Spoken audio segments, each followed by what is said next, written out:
Les gros bidoux, salut salut, on recommence, on continue, cette fois on entame les bâtons dans notre exploration carte par carte, des arcanes mineures du tarot.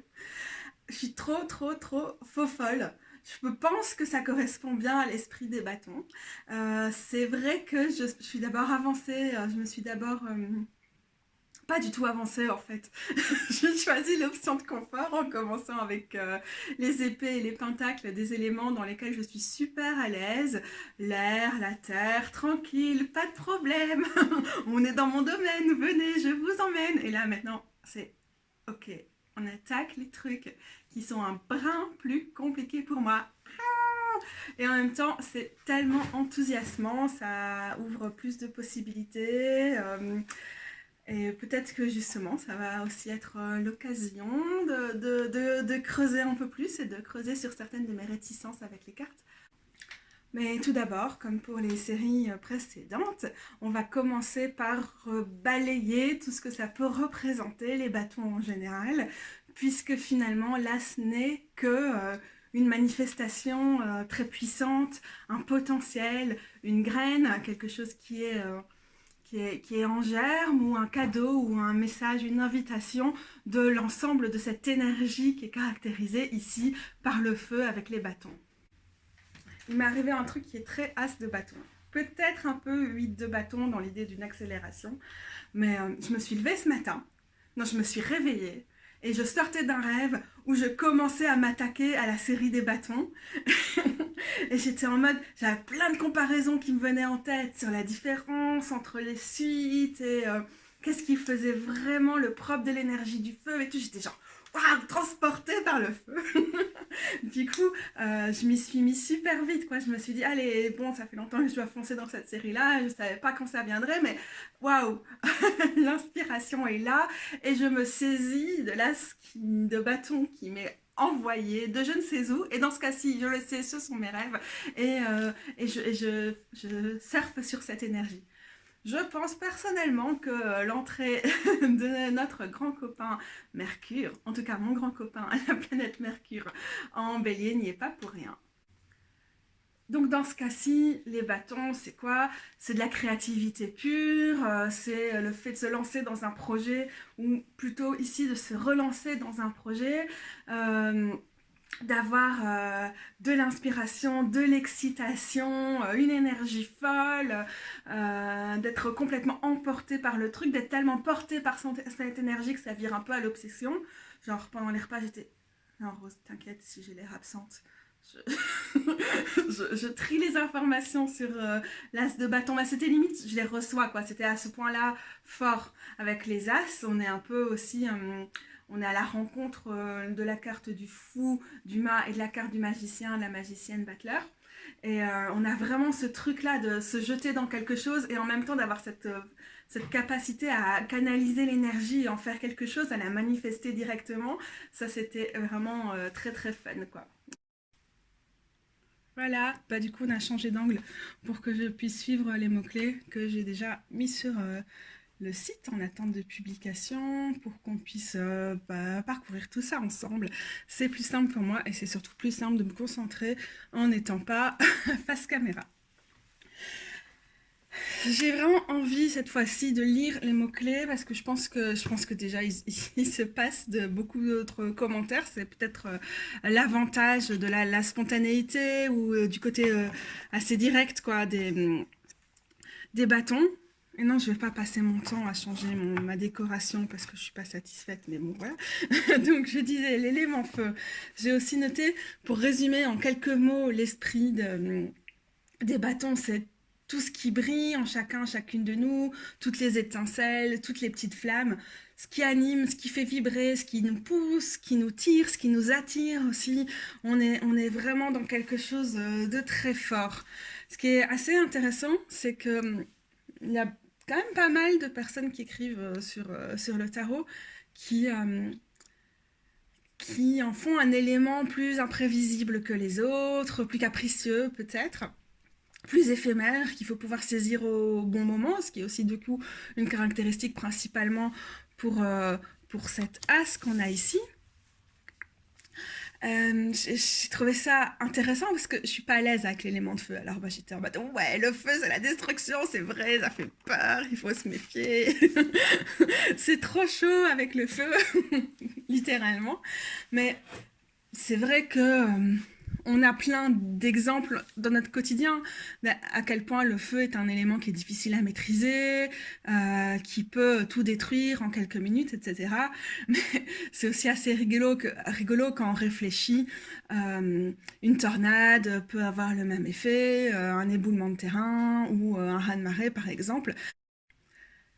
Mais finalement, la métaphore la plus belle, quoi, pour parler des bâtons, c'est ça, quoi. C'est notre feu intérieur, c'est ce qui nous anime, c'est ce qui nous pousse. C'est quelque chose de tellement profond en nous, et quand on arrive à être bien en contact avec ça, à être aligné, à fonctionner avec ça, on fonctionne de ouf en fait. La vitesse, elle est indéniablement associée au bâton, mais c'est la vitesse dans un sens neutre, c'est la vitesse dans le sens lentement ou vite. Alors les bâtons vont avoir tendance à être ultra rapides, à tout cramer super vite là sur leur allumette, mais en même temps, la plupart des cartes, elles nous permettent d'évaluer notre tempo, elles nous permettent de nous dire est-ce que je vais pas trop vite, est-ce qu'à ce rythme-là, je vais pas épuiser toutes mes ressources trop vite, etc. Ça, c'est un des autres éléments assez importants des bâtons, c'est la notion d'énergie. Et on est toutes et tous, on est tous confrontés à des niveaux d'énergie très très différents qui peuvent être influencés par énormément de facteurs. Je crois que c'est pour ça que c'est facile pour moi de me sentir déconnectée des bâtons. Mais en plus, j'ai pas beaucoup d'énergie dans lesquelles puiser. Et mon énergie, bah, je sais pas forcément bien l'évaluer ou je vais être rapidement frustrée parce que mes réserves, elle s'évapore, ou elle me donne l'impression de s'évaporer beaucoup plus vite que quelqu'un d'autre, de flamber trop vite. Donc c'est très compatible aussi de réfléchir au bâton avec la fameuse théorie des cuillères. Je mettrai un lien en commentaire parce que, enfin, dans la barre de description parce que je me souviens pas qui a initié cette théorie. C'est cette théorie où on commence la journée avec un certain nombre de cuillères, de bâtons qui symbolisent notre niveau d'énergie et que pour certaines personnes, en particulier avec des maladies chroniques, je pense que la personne qui a créé cette théorie avait le lupus, ouais, le lupus, des activités aussi simples que juste s'habiller ou prendre sa douche, nous, ça va nous prendre beaucoup plus de cuillères que d'autres personnes ou au contraire, ça va leur donner des cuillères. Donc on a ces idées-là qui sont très intéressantes avec les bâtons et qui peuvent permettre de comprendre le corps rendu. Ça m'a paru aussi très intéressant aujourd'hui en travaillant avec l'idée des bâtons. C'est cette idée que, au final, je pense que je cerne un peu mieux qu'avant ce truc de ok, disons, l'eau c'est l'émotionnel ou les relations, les coupes donc, les bâtons, c'est plutôt l'énergie, l'activité, la créativité, et le pentacle ça va être le corps, le travail au quotidien, les études, l'environnement, et enfin les épées ça va être le mental, le côté intellectuel. Euh, tout ce qui se passe dans nos têtes et tout ça. Et parfois, c'est difficile de se dire, bien sûr, il y a des ponts entre toutes les, toutes les séries. Parfois, c'est même visuel dans les cartes. Pas très visuel dans les cartes de bâton, en fait, d'ailleurs. Mais bien sûr, les bâtons parlent aussi du corps. Quand on parle d'énergie, on parle rarement d'une énergie désincarnée avec les bâtons. En tout cas, c'est un des enjeux, c'est de réussir à les stabiliser, à la canaliser, à en faire quelque chose. Et bah ouais, ça vaut carrément pour, euh, pour toutes les thématiques, dans toutes les suites, les thématiques des autres suites, elles restent transversales, c'est évident. Effectivement, hein, sur des cartes où, par exemple, il y a un cours d'eau ici, ou bien sur le 8 de bâton, bien on a l'idée qu'il y a un vent assez soudain et tout ça. Et par exemple, la spiritualité, moi, je l'associe plutôt aux coupes, mais ça dépend vraiment des gens. Mais dans le bâton, on a le côté, la spiritualité dans le sens l'obsession, la ferveur, parfois la dévotion qui est là. Puis on a l'idée aussi qui peut être adjacente aux idées bon, on a aussi la prière, qui peut être adjacente à la spiritualité, c'est l'idée de la magie. On est dans la manipulation des énergies pures, comme de la magie, et aussi dans d'autres formes de pratiques, comme des pratiques de soins, etc., qui demandent à manipuler les énergies. Donc ça peut être vraiment intéressant si on associe au travail ou à la carrière plutôt le pentacle. Les pentacles, c'est le travail sur le long terme, c'est le travail acharné, etc. Mais le bâton va nous parler de nos ambitions, de qu'est-ce qu'on a envie de faire en termes de carrière, dans quoi on se projette. Et donc, on a la question, est-ce qu'on fait un job qui nous passionne, qui nous met en mouvement à l'intérieur de nous, pour lequel on frissonne, pour lequel on se sent vibrer? Alors là, on va être dans les bâtons. Et sinon, si on fait un job qui est boring à souhait, qui nous emmerde, qu'on fait juste pour gagner de l'argent parce que il le faut, qu'est-ce qu'on fait à côté? Et donc, ça, la question de l'équilibre, elle va se poser. Dans quoi qu'est-ce qui nous passionne, qu'est-ce qui semble être la chose qui nous parle, qui résonne avec nous dans la vie. Et là, on va penser au bâton. Et pareil pour les épées. Si les épées, c'est la logique, c'est le raisonnement. Sawin, merci. Je vais réussir à gérer ce chat. Les bâtons, c'est vraiment la créativité pure. C'est le moment où on est là, on a une idée, on se pose devant le papier et les mots viennent, ou d'autres choses. Comme moi, pour l'instant, le fait de faire mes vidéos, je vais plutôt associer ça à quelque chose qui est de l'ordre des épées, à quelque chose qui relève en tout cas davantage de l'élément d'air. Mais on voit bien que l'élément air va être rien ici. Sans les bâtons, sans mon rêve ce matin qui m'a dit « Vas-y, c'est le moment, il faut t'y mettre, la suite des bâtons est avec toi, Katou !»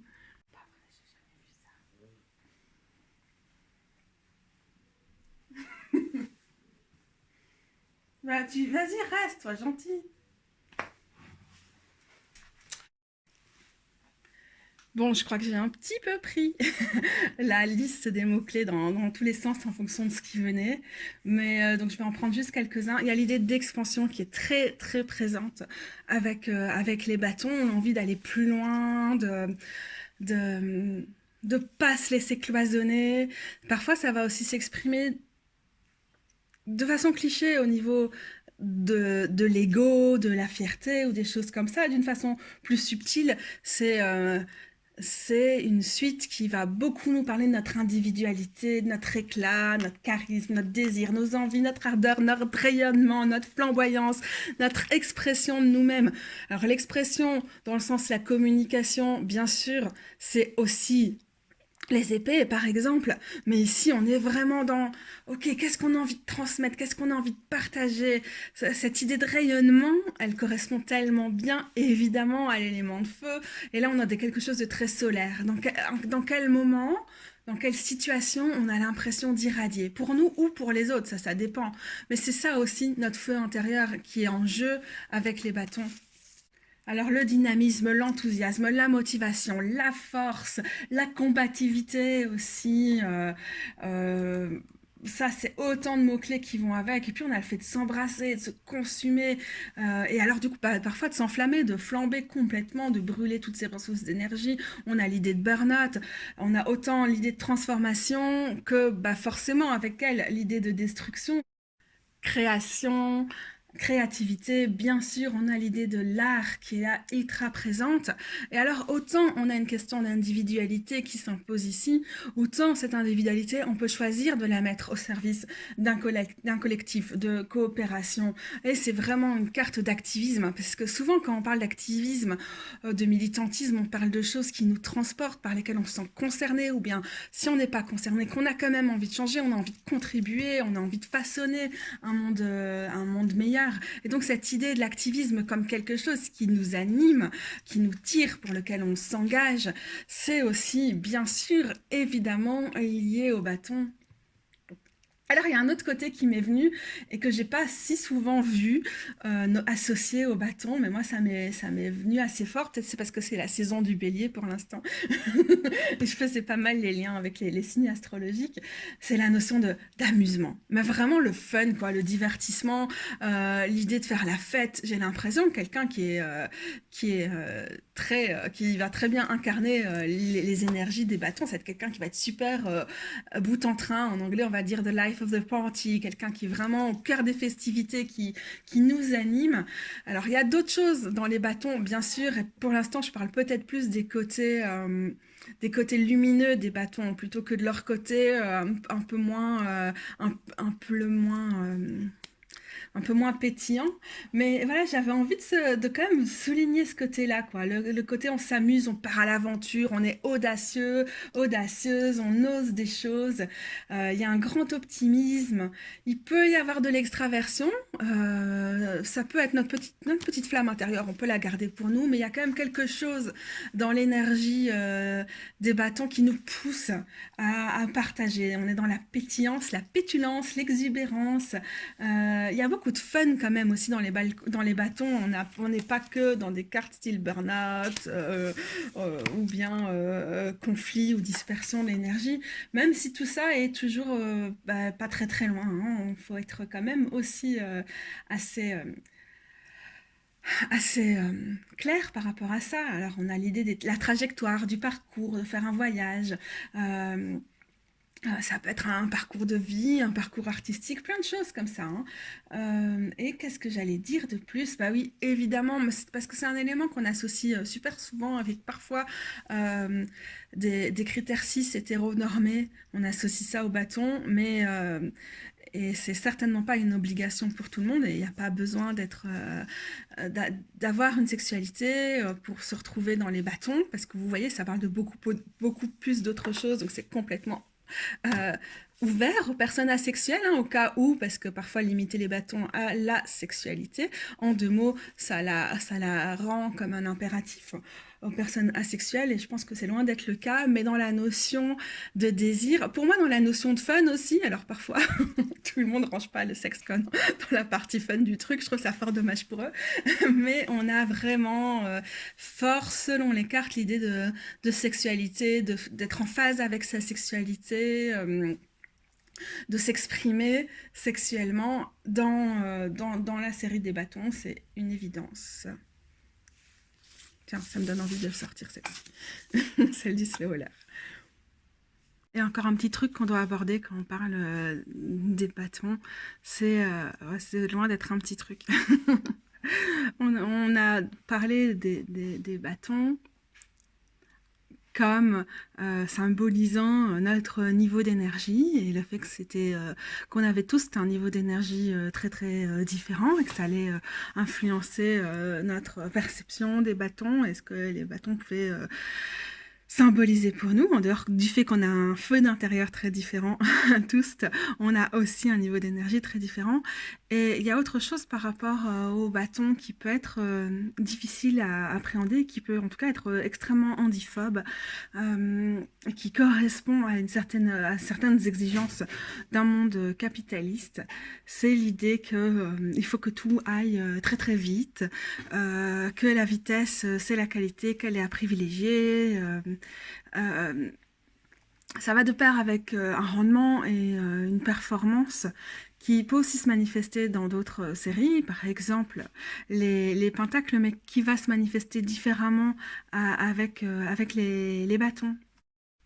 Tout simplement, l'idée même de mouvement, de mobilité qui peut être associée au bâton, ça va dire des choses très très différentes d'une personne à l'autre.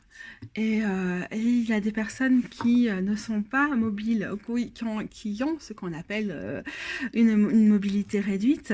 Et je pense que c'est super important quoi, quand on interprète les bâtons, de ne pas arriver en remettant des exigences validistes et capitalistes par-dessus, d'être extrêmement attentive à ça. Parce que c'est une suite qui est extrêmement active, ça ne veut pas dire qu'il faut que dans nos idées de ce qu'est l'activité, on rajoute des analyses qui sont handiphobes. C'est quand même super courant, en dehors de tout ce qui est systémique et tout dans l'handiphobie, mais dans nos relations interpersonnelles, c'est super courant qu'on juge des personnes qui n'ont pas beaucoup d'énergie, qui marchent pas assez vite, ou qui marchent pas du tout, ou qui vont s'endormir à un moment donné. Dans une situation de groupe, on va estimer que ces personnes pèsent sur le groupe, qu'elles imposent à tout le monde qu'elles imposent à tout le monde de s'adapter, blablabla. Donc tous ces trucs-là, tous ces préjugés-là, et toute notre violence quand on exclut des personnes handies, c'est aussi quelque chose qui peut être reflété dans les bâtons. C'est important de le dire. Et aussi, si on pense au bâton comme quelque chose de très très festif ou qui nous invite à la fête, qu'est-ce qu'on fait pour que notre fête elle soit accessible? Et ça, c'est un gros problème. Et c'est aussi, si on pense au bâton en termes d'activisme, c'est quoi l'activisme qui est inclusif? J'aime pas le mot inclusif, mais qui est accessible aux personnes handies ou qui les met en avant. Ça veut dire vous allez devoir revoir vos plans fameusement par rapport à ce que vous entendez comme c'est quoi la fête, c'est quoi le militantisme. Mais sinon, nous, on n'a juste pas le droit de vibrer avec notre bâton qui pourtant demande à s'exprimer, même si c'est pas d'une façon valide. Voilà, je vais pas rentrer davantage dans les détails, mais c'est quand même un des points d'accro par rapport aux fausses routes qu'on peut faire avec les bâtons, ou en tout cas aux routes excluantes qu'on emprunte parfois avec les bâtons. Et je pense que c'est quelque chose qui va forcément revenir au fil des vidéos sur les bâtons. Donc on aura vraiment l'occasion de creuser, mais sans problème sur le sujet. Le focus principal de cette série, si, le tarot carte par carte, ça n'est pas de s'attarder trop sur les représentations, mais en même temps, évidemment, on est aussi là pour déjouer les biais racistes, grossophobes, validistes, sexistes et autres qui se retrouvent souvent dans les tarots. Donc, commençons par le plus évident, le côté sexiste. C'est super courant que des tarots se contentent d'avoir des figures qu'on peut lire, on est invité à lire comme masculine avec les bâtons, puisque c'est censé être le feu, un signe actif, un élément actif, etc. Donc déjà, là, bouh. C'est quand même vraiment important de changer ça. Et si on a des jeux qui perpétuent des préjugés ou qui excluent, c'est important à nous de les lire d'une façon différente, de sorte que on ne s'impose pas ces clichés à nous-mêmes quand on tire les cartes pour nous, et surtout aux autres quand on tire les cartes pour d'autres. Donc, sur le côté handiphobe des bâtons, encore une fois, c'est une évidence, mais vous allez rarement voir des représentations de personnes handies dans les bâtons. Si jamais vous avez la chance d'avoir un tarot où il y a des personnes handicapées, on va plutôt les retrouver dans les pentacles ou dans les coupes, donc qui sont plutôt vues comme moins actives. Et aussi, s'ils sont ailleurs, ils sont là pour symboliser le fait que une déficience, un manque sur une personne valide. Mais alors on est là pour servir de métaphore visuelle à ce que le tarot, c'est de transmettre. Par exemple, le fait de ne pas voir quelque chose, d'être insensible à un élément, de ne pas avoir une vision totale sur une situation précise. On va mettre une personne aveugle. Ça, c'est typique. Mais bon, j'en parle ailleurs. On ne rentre pas plus dans les détails. On va rester sur les bâtons. Les biais grossophobes du tarot, c'est que les personnes grosses, c'est pareil. On va quand même les réserver aux coupes et aux pentacles, et pas à des séries qui parlent d'intelligence, de vivacité, de rapidité, comme les bâtons ou les épées. Donc évidemment, j'ai choisi un contre-exemple avec le Next World Tarot, cette carte est magnifique. Donc ça, c'est quelque chose auquel il faut être attentif quand on lit, parce que ça répercute des idées qui sont extrêmement dommageables et qui ont des conséquences dans la vie des personnes grosses. On est bête, on est paresseuse, etc., qui du coup sont en lien direct avec le fait que c'est plus difficile pour nous de trouver des emplois, il y a des discriminations flagrantes à l'embauche, les personnes grosses, en particulier les femmes, sont nettement moins bien payées, etc. Et quand on dit que les représentations comptent, habituer notre regard à voir des personnes grosses dans des rôles actifs d'épée ou de bâton, dans des rôles où notre intelligence est en question, bah, évidemment, ça change aussi fortement notre vie. Parce que des personnes racisées, en particulier des femmes noires, ont aussi dénoncé par rapport au tarot, je renvoie aux travaux de Azalee Athwork en particulier là-dessus, c'est que on va montrer les femmes noires souvent, exclusivement, dans des cartes comme les cartes de bâton ou la carte de la force, etc. Et ça véhicule des tonnes de clichés sexistes et racistes, cette intersection du sexisme et du racisme où on attend des femmes noires, attention un gros guillemets parce que c'est extrêmement raciste, qu'elles soient plus sauvages, plus instinctives. Souvent il y a des liens par rapport à leur sexualité, ce qui concerne d'ailleurs souvent d'autres types de personnes non blanches, donc qu'on va retrouver dans ces positions-là. Et il y a une hypersexualisation qui va être là, un côté actif, mais vu à travers un regard blanc, un male gaze, un regard masculin, etc. C'est aussi quelque chose auquel il faut être hyper attentif. Quand on se dit « cool, un tarot qui est super représentatif, c'est que des personnes noires dans les bâtons », oui, mais qu'est-ce que ça veut dire et quels sont les préjugés dommageables par rapport aux personnes noires ou racisées qu'on est encore en train de véhiculer ici, quoi. Donc ça me paraissait quand même important de mettre cette petite mise en garde qui peut nous aider à mieux tirer les cartes. Il y a un truc qui est vraiment impressionnant quand on pense à la vitesse et à l'imprévisibilité des bâtons, c'est d'essayer de raconter une histoire en mettant à la suite l'ensemble des cartes de bâton. Parce que ça va être tellement wap, on passe d'un truc à l'autre, ça manque pas du tout de rythme. Donc on a vraiment l'inspiration, l'appel, la créativité ou autre de l'as de bâton. Puis ensuite on va avoir, je les ai mélangés, le 2 qui va contempler ses options, peut-être faire un peu le tri dans tout ça, ok. Le 3 qui commence à se projeter en mode c'est bon, on y va, on planifie, hop, ça roule. Et puis, on a le 4 où on commence déjà à se dire ok, on a des raisons de célébrer, ça s'est pas trop mal passé, on fait la fête ou en tout cas on s'accorde un peu de répit. Puis on a le 5 et hop, directement retour dans la crise, le conflit, il y a des trucs qui vont pas, qui sont compliqués à gérer, blablabla. Et puis dans le 6, ouais, en fait finalement on est super victorieux, on s'en sort trop bien de ce truc et de nouveau c'est la grosse stuff. Et puis dans le 5, on est de nouveau dans l'adversité, il faut affirmer qui on est, c'est quand même plus compliqué que prévu, on n'en finit pas de devoir s'affirmer. Et puis le 8, paf, coup d'accélération soudain, c'est parti, en fait ça marche, ça roule, c'est trop chouette, waouh, vitesse à nouveau. Et puis le 9, c'est ok, j'y suis presque, mais en fait, quand même, je galère un peu, ou je me protège un peu trop, ou... Bon, on verra tout ça dans les détails après, hein, mais... C'est quand même rigolo, jusqu'au 10 où ça devient grave, chiant, galère, compliqué de gérer nos 10 épées, voire impossible, voire il faudra peut-être faire des choix dans nos épées.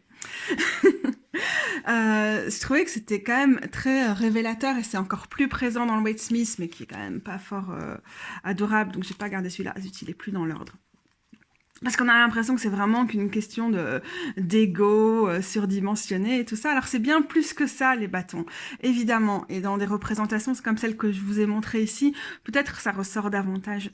Mais ça nous renvoie quand même bien cette idée du parcours en dents de scie, ou du parcours très très mouvementé, voire parfois chaotique, du nombre d'ornières qu'on va croiser quand on est sur le chemin des bâtons. Alors évidemment, c'est présent dans toutes les arcanes mineures, mais avec les bâtons, on est beaucoup plus on a beaucoup moins de stabilité qu'avec d'autres, peut-être parce que il y a le même niveau d'activité dans les épées, peut-être qu'on peut retrouver quelque chose d'un peu similaire dans les épées, quoique on a tendance à s'engluer plus facilement dans l'énergie des épées, dans les processus intellectuels, etc., nos trucs mentaux, que dans les bâtons où l'énergie du feu est tellement spitante, comme on dit en belge, qu'elle va nous emmener super rapidement ailleurs, quoi. D'ailleurs, c'est un mot que j'aimerais bien mettre sur ma liste pour les bâtons en général et sur l'as de bâton. Puis je me suis dit, bon, bah, les belgicismes, c'est un peu dommage si tout le monde ne peut pas comprendre. Mais le côté spitant d'une personnalité de bâton, ça va être super présent. Je vous invite à chercher le mot en belge si vous voulez vraiment essayer de comprendre. C'est vraiment ce côté... Vous voyez en anglais le mot spit, c'est le mot cracher, qui est peut-être quelque chose que j'associerais plutôt au set de bâton. Et donc le côté spitant, c'est d'être au taquet, de réagir super vite, mais dans un côté très bâton et donc très solaire, très rayonnant, très joyeux. Et donc on a cette gaieté, hein, ce côté bout en train des bâtons que je trouve assez présent quoi, dans l'expression spitant, qui convient bien à une personnalité qui serait très bâton à un moment précis de sa vie, ou qui convient aussi très très bien pour définir la suite des bâtons en général en fait. À n'en pas douter, je vais remettre en lien en dessous le podcast, l'épisode du podcast de Lindsay Mack, Tarot for the Wild Soul, où elle parle spécifiquement des As, parce que j'ai trouvé que c'était vraiment très très intéressant. Maintenant, moi, je ne vais pas non plus répéter 10 000 fois ce qu'on a déjà dit dans les autres vidéos des As, puisque celles des Pentacles et celles des Épées sont déjà sorties, et on va rentrer un petit peu plus dans le vif du sujet. Ok, là, c'est une invitation, c'est une énergie à saisir, qu'elle soit en nous ou qu'elle vienne de l'extérieur, une énergie plutôt dans le cadre des bâtons, en tout cas c'est un appel, une occasion, quelque chose qui se présente. Alors les As, on a tendance à dire que ça, si on fait des correspondances astrologiques, que ça va rassembler les 3 signes d'un certain élément. Donc là pour le feu, ça rassemble le Bélier, le Lion et le Sagittaire.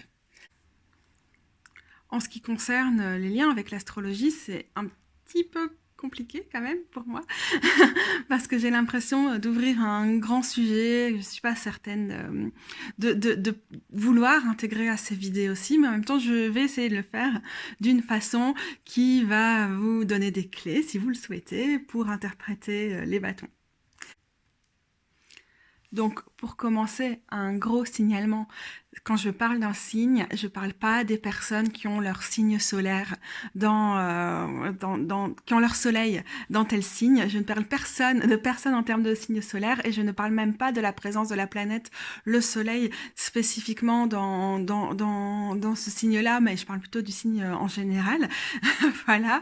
Alors après, évidemment, comme on parle du feu, le soleil a son importance, en particulier parce qu'il est en exaltation en bélier. Il est chez lui, à domicile, tranquillou, en Lion. Donc forcément, ça peut, le soleil nous aide finalement à nous identifier au signe de feu. Et comme on a tous le soleil quelque part dans notre thème astral, peut-être que ça peut... que penser la planète, le soleil, dans quel signe elle se trouve, notre interaction avec ce signe, comment ce signe se manifeste dans notre vie, chez nous ou chez les autres, ça peut nous aider à comprendre à quoi on peut s'accrocher à nous, personnellement, à quoi on peut s'accrocher dans les bâtons. Les astres, c'est quand même en partie une énergie cardinale. Parce qu'on commence une série, on est donc on commence une série et puis c'est une carte de commencement, de début, d'invitation à se lancer dans quelque chose, etc. Ce qui est quand même la particularité des signes dont la modalité est cardinale en astrologie. Ce sont les signes qui ouvrent les saisons. Donc ça tombe très très bien, ça correspond bien aux As. Et du coup, le signe cardinal du feu, c'est le Bélier. Qu'est-ce qu'on va retrouver du Bélier dans l'as de bâton? Un côté obstiné, un côté j'y vais quoi. C'est aussi ça fait référence à la fois à la carte du fou et à la carte de la magicienne. C'est je me jette à l'eau. j'y vais, j'ai pas peur, ou pour le coup là je me jette dans le seau au-dessus du feu. Et en même temps, la magicienne, c'est je suis directement dans l'action, dans la dynamique, j'essaie d'en faire quelque chose, je manifeste à partir de cette énergie-là.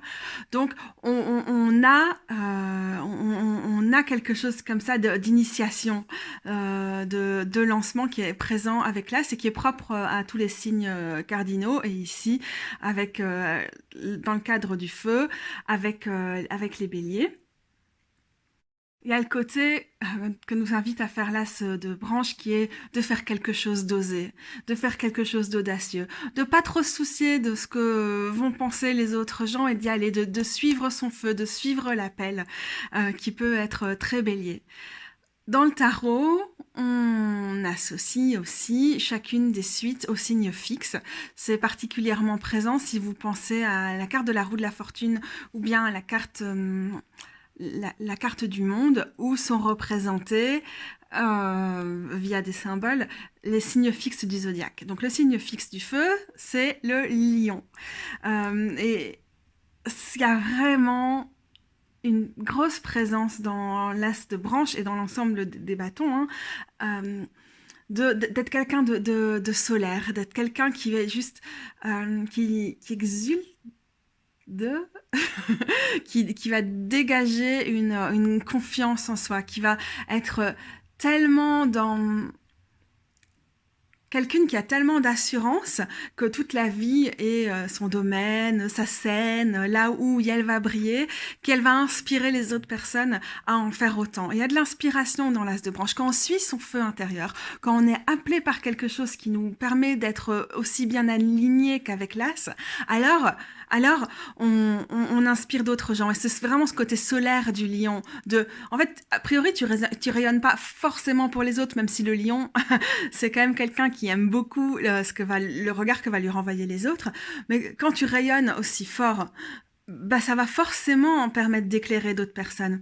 Et j'ai eu du mal à mettre ce mot-là dans mes mots-clés par rapport à l'as de bâton, parce que il y a quelque chose de très personnel pour moi. C'est aussi les torches. C'est très présent dans celle-ci, évidemment. Les torches, pour moi, ça me fait penser à la déité Hécate, avec qui je travaille, que je sers. Et donc, on a cette idée des torches qui vont permettre d'éclairer, qui ont un côté peut-être un petit peu innovant, pionnière.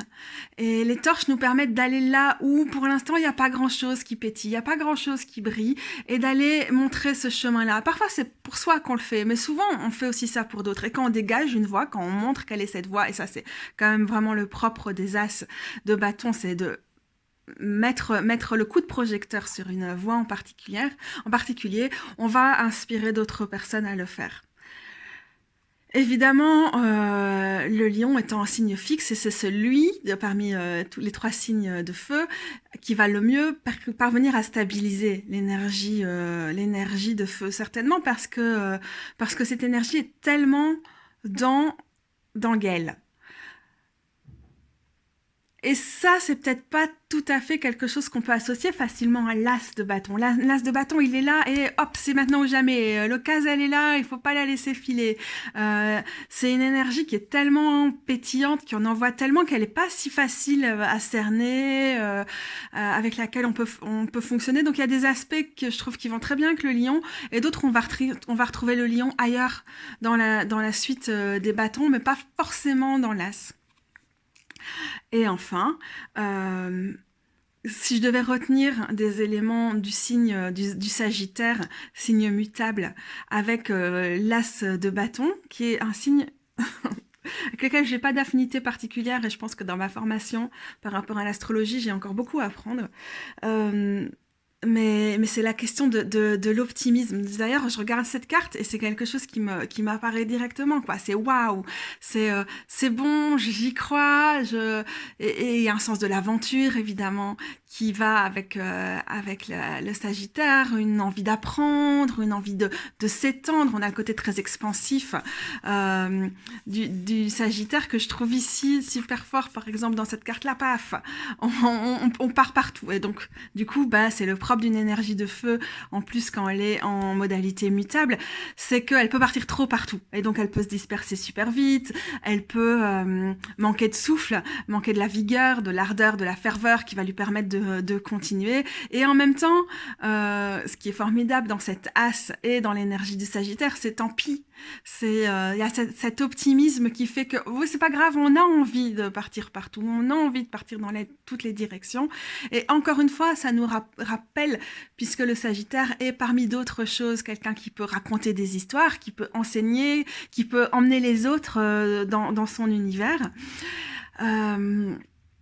On a quelque chose du côté rayonnant, solaire, charismatique du bâton et de l'as de bâton qui nous permet à nous de vibrer, de se sentir alignés par rapport à nos valeurs, à ce qui compte pour nous, à nos passions, à nos convictions, à notre activisme, mais aussi de rendre ça contagieux.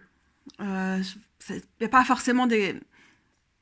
C'est pas le roi de bâton, c'est pas ça qui va faire de nous des gens qui vont être des leaders, c'est pas non plus ça va faire qu'on va avoir envie d'organiser des trucs pour d'autres personnes. Il y a quelque chose de plus instinctif dans l'as qui fait que pas besoin de développer des cours sur ce qui te passionne. Le simple fait que ça te passionne, c'est contagieux et ça donne aussi envie à d'autres personnes de s'y intéresser.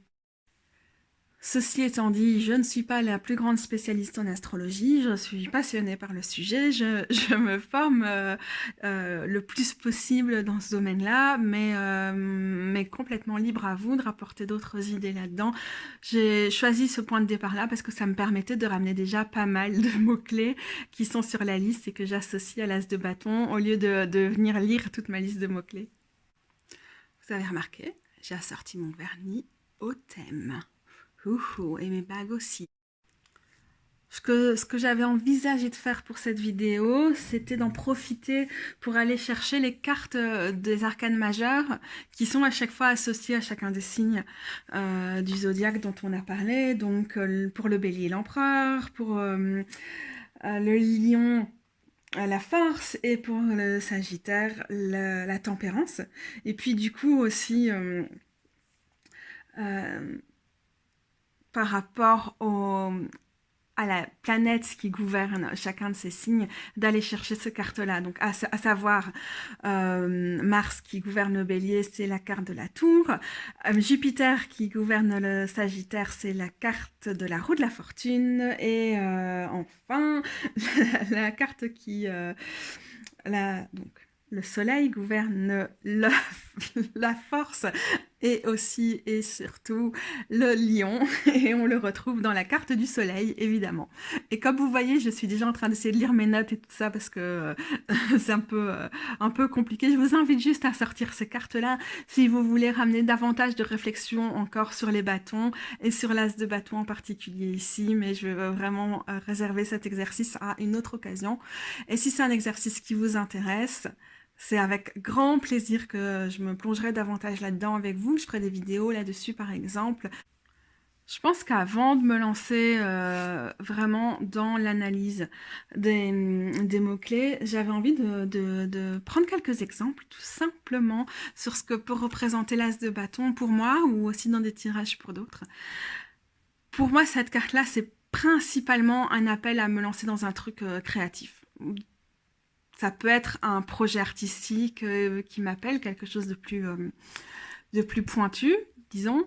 Bon, la ligne est fine, hein, de toute façon. Ou ça peut être un truc créatif du genre, allez, aujourd'hui, je passe mon temps à modifier mes jeux de tarot pour en faire autre chose. Donc ça peut être du créatif dans le sens, allez, ça va te faire du bien de mettre la main dans la matière et de te laisser aller, quoi, au niveau des couleurs et tout, qu'à tout, c'est le moment. Ça peut être un truc aussi ponctuel que ça, tout comme ça peut être quelque chose de beaucoup plus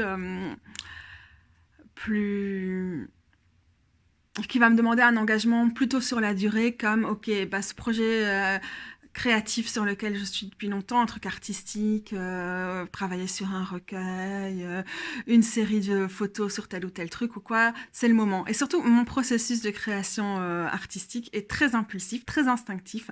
Et du coup, le côté as de bâton, ça va être, ok, alors aujourd'hui, cette série de photos là, avec telle carte et tout, je sais, c'est bon, je le fais.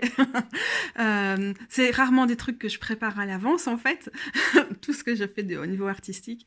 Et l'as de bâton va souvent me dire c'est bon, saisis-toi du bâton, on prend n'importe quelle idée parce qu'elle passe, elle est là, c'est la bonne. Il y a vraiment cette énergie-là dans l'as qui est super chouette. Du coup, pour moi, l'as de bâton va quand même fort se présenter au niveau personnel, au niveau de ce qui me fait du bien à l'intérieur, dans le sens, qu'est-ce que je veux faire chez moi ou aller à l'extérieur, mais en tête à tête avec moi-même, quoi. C'est des activités que je vais plutôt faire en tête à tête avec moi-même, qui va plutôt correspondre à mon caractère, quand même un tout petit peu plus introverti qu'extraverti, avouons-le. Et pour des personnes plus extraverties, j'ai pu voir ce type d'énergie se manifester de façon différente. Ça va m'arriver aussi, mais c'est moins mon cas, et ça va être une énergie qui va proposer d'aller... ok, c'est le moment de faire la fête, c'est le moment d'organiser ce truc de rassemblement que tu as trop envie de faire, ou... ouais, tous ces trucs-là, ou par rapport à l'activisme aussi et tout. Et en même temps, ça peut être aussi super chaud de canaliser ce feu-là, et on peut aussi être complètement débordé et avoir besoin de le retourner pour l'éteindre. Ça me fait penser à des situations où cet as de bâton, c'était une personne trop généreuse, trop engagée, et que du coup, bah, est très solaire, et dont beaucoup de gens, du coup, que beaucoup de gens allaient solliciter pour faire ceci, pour faire cela, dans des trucs militants, dans d'autres types de situations, dans les situations amicales et tout, et qu'à un moment, juste c'est plus possible, le corps lâche ou la santé mentale lâche, et c'est tout qui se remet en question de ce côté-là. Et dans ce cas-là, l'as de bâton, sur son côté, sur sa face plus compliquée, disons, ça va être attention, parce qu'à force d'aller allumer ton briquet ou de t'en saisir à chaque fois que t'as un appel, une occasion, une proposition, ton feu, tu ne l'utilises plus pour toi, tu le dilapides, tu le perds, t'en perds le contrôle. Donc ça peut être le cas. Mais dans sa version où ça devient trop, et ce qui est souvent le cas avec le feu, mais un as de bâton bien équilibré, ouais, ça peut être quelqu'un qui d'un coup se retrouve en mode ouais putain, on organise la fête ce soir, ou on fait venir les potes, et dans le respect des règles sanitaires. Non mais il y a une énergie comme ça très, je trouve très outgoing, on dit en anglais, donc vers l'extérieur, quoi, très ouvert, très convivial, etc. C'est pas nécessairement des mots-clés que je vois souvent associés à cette carte-là, mais je l'ai vu, en tout cas, chez certaines personnes dans certains tirages, et j'avais du coup tout simplement envie d'en parler. C'est là qu'on est de nouveau en train de réfléchir au lien entre l'As et le 10, et c'est très présent dans celle-ci. Voilà. Dès qu'on tire un as, on est obligé de mobiliser le 10. On est obligé de faire appel à ça. Ça nous aide à le comprendre, ça nous aide à cerner ça. Et le 10, ici, c'est une carte de surmenage, c'est une carte de burn-out, c'est une carte où on n'arrive plus à gérer tous ces bâtons, on est débordé, on se fait mal. Et je pense que parfois là, ça arrive comme un avertissement de ok, cette énergie elle est là, mais n'oublie pas où ça peut mener dans ce cas-ci. Si on reste dans une vision plutôt sombre du 10 de bâton, qui est certainement pas le cas dans tous les jeux, comme on voit ici par exemple dans le Next World, qui est plutôt une carte d'accomplissement au niveau créatif. Je fais une parenthèse parce que je crois que j'avais déjà enregistré ça, mais je ne l'ai pas retrouvé dans mes vidéos, donc peut-être ça a bugué quand j'ai fait mes vidéos il y a 2 jours. Et donc c'est possible que la dernière partie soit un peu répétitive avec des choses que j'ai déjà dites, mais je sais pas. Je saurai qu'au montage, si vous avez ce message, c'est que c'était effectivement redondant et que je m'en excuse un peu. Beaucoup. Enfin, passionnément, à la folie, pas du tout, j'en sais rien. Pourquoi je dis toujours un peu? Pourquoi ce tic de langage? Vraiment, oui, un peu, il faut que j'arrête. Et maintenant que vous le savez et que vous n'allez plus pouvoir penser à autre chose quand je m'exprime. Il y a une phrase de la militante activiste anarchiste historique Emma Goldman qui me vient pas mal en tête quand je pense au bâton, en particulier à l'as de bâton, c'est si je peux pas danser, je veux pas faire partie de cette révolution. Ce qui me semble conjuguer deux aspects importants de l'as de bâton et des bâtons en général, c'est le côté activiste, mais aussi le côté plutôt festif. Alors, les mots-clés plus détaillés sont évidemment sur le site et le lien est en dessous. Donc, juste pour rappel, par rapport à tous les mots-clés qu'on a ici, ce qui va caractériser l'as, c'est le côté soudain, rapide, impulsif, urgent de ces élans-là. Et puis, il y a aussi le fait d'exprimer, de partager, de rayonner, tout ce qui peut être lié à l'as de bâton. Donc ça, c'est un petit peu l'enjeu, quoi. Le côté soudain, comment on s'en saisit et tout, et puis comment on l'exprime, comment on le partage, et puis enfin, comment on s'occupe de cette flamme, comment on l'entretient, comment on la protège, comment on la nourrit. Donc c'est à la fois un commencement, une invitation, et puis bah, déjà une réflexion sur tous les enjeux que ça va soulever.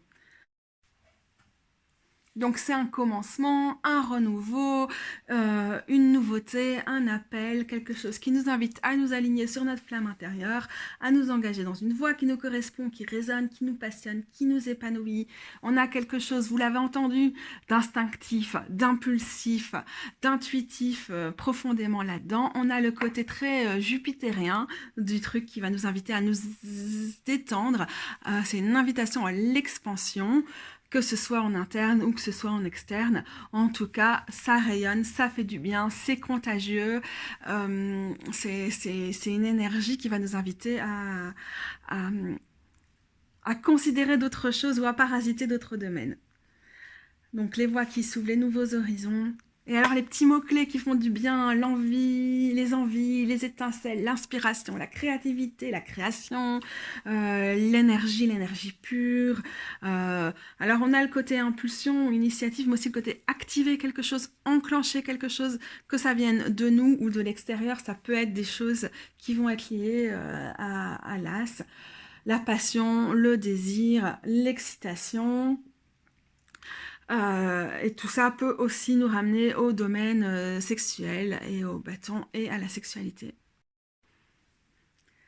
Donc l'association des bâtons à la sexualité, c'est quelque chose qu'on fait souvent, avec parfois des arguments un peu fallacieux, savoir phallique, un peu chelou, relou, n'importe quoi.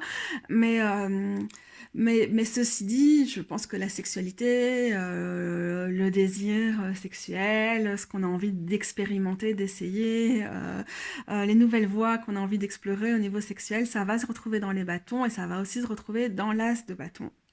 Ça, j'en suis convaincue. Maintenant, j'ai quand même envie de dire, parce qu'on est dans une société où tout est tout le temps sursexualisé, où l'emphase qui est mise sur le sexe et la sexualité est quand même super importante. Il y a plein de gens qui sont soit asexuels, soit qui n'ont pas de sexualité pour l'instant. Et comme j'essaie de le mettre en avant avec mes mots-clés, of course, c'est complètement possible de lire les bâtons, d'interpréter les bâtons sans cet accent sur la sexualité. Ça fait partie du truc, mais c'est pas une nécessité. Et si vous n'avez pas de sexualité, vous ne sentez pas désemparé en vous disant mais ça veut forcément rien dire pour moi, les bâtons. Il y a toujours moyen de s'y retrouver, puisqu'il s'agit avant tout de ce qui nous passionne, de ce qui nous fait vibrer, de ce qui nous fait frémir, de ce pourquoi on frissonne. Et pour certaines personnes, c'est le sexe, pour d'autres pas. Et comme je l'ai dit déjà en parlant des bâtons en général, enfin voilà, j'ai pas forcément envie de m'étendre davantage sur les as de bâton, puisque de toute façon, c'est sur le site, quoi, les mots-clés, et je trouve que j'ai quand même une liste qui est assez fournie, donc je pense que ça parle de soi-même. L'idée, c'est quand même un petit déclic, un commencement dans un domaine qui nous passionne, qui nous fait vibrer au niveau de notre feu intérieur. Et ça va se manifester de façon foncièrement différente d'une personne à l'autre. C'est pour ça que le champ des bâtons est tellement large. C'est pour ça qu'on peut être perdu quand on parle de bâton, parce que ça balaye tellement large, c'est tellement différent d'une personne à l'autre, et, euh, et c'est pour ça que parfois c'est difficile de mettre le doigt sur c'est quoi les bâtons, qu'est-ce qui nous passionne, qu'est-ce qui fait qu'on s'enflamme, qu'est-ce qui fait qu'on s'emballe, qu'est-ce qui nous motive plus que tout. Déjà, c'est différent d'une personne à l'autre, et puis c'est différent à un moment ou à un autre de notre vie. C'est pour ça que c'est difficile de mettre le doigt dessus. C'est pour ça que l'activisme est lié au bâton, tout comme les niveaux d'énergie sont liés au bâton, tout comme la créativité est liée au bâton. Et le plus important, c'est de réussir à faire le lien pour vous, quand vous tirez les cartes pour vous-même, avec ces choses-là qui vous paraissent être votre mission de vie, quelque chose qui vous engage, qui vous touche, pour lequel vous avez envie de vous battre ou de vous impliquer. Et c'est aussi, du coup, important d'identifier dans la discussion avec les personnes pour qui vous tirez les cartes, qu'est-ce que ça peut être dans le domaine précis de la personne pour qui vous tirez les cartes. Bah voilà, je pense qu'on a fait le tour des bâtons, et en tout cas de l'as de bâton. Comme j'ai enregistré cette vidéo en 2 jours, je crois que j'ai vraiment pas pu éviter les côtés redondants à certains moments. Il y a des choses où je me suis dit, j'ai pas encore parlé, ou si j'en ai déjà parlé, du coup ça peut paraître un peu décousu, mais j'espère que même dans cette répétition, vous avez trouvé des choses qui étaient stimulantes ou qui étaient intéressantes pour vous par rapport à ces questions-là en tout cas. Et je sais pas quand on prendra le relais avec le 2 de bâton, genre aucune idée, franchement, je fais pas de promesses, mais j'espère bientôt, et en tout cas c'est là qu'on va se retrouver pour la suite de la série. On va avancer avec le 2, on va essayer de déterminer un petit peu mieux, de canaliser l'énergie des bâtons, de pas la laisser se disperser, et de faire quelque chose du potentiel qui est présent dans l'as. À bientôt les gros bidous.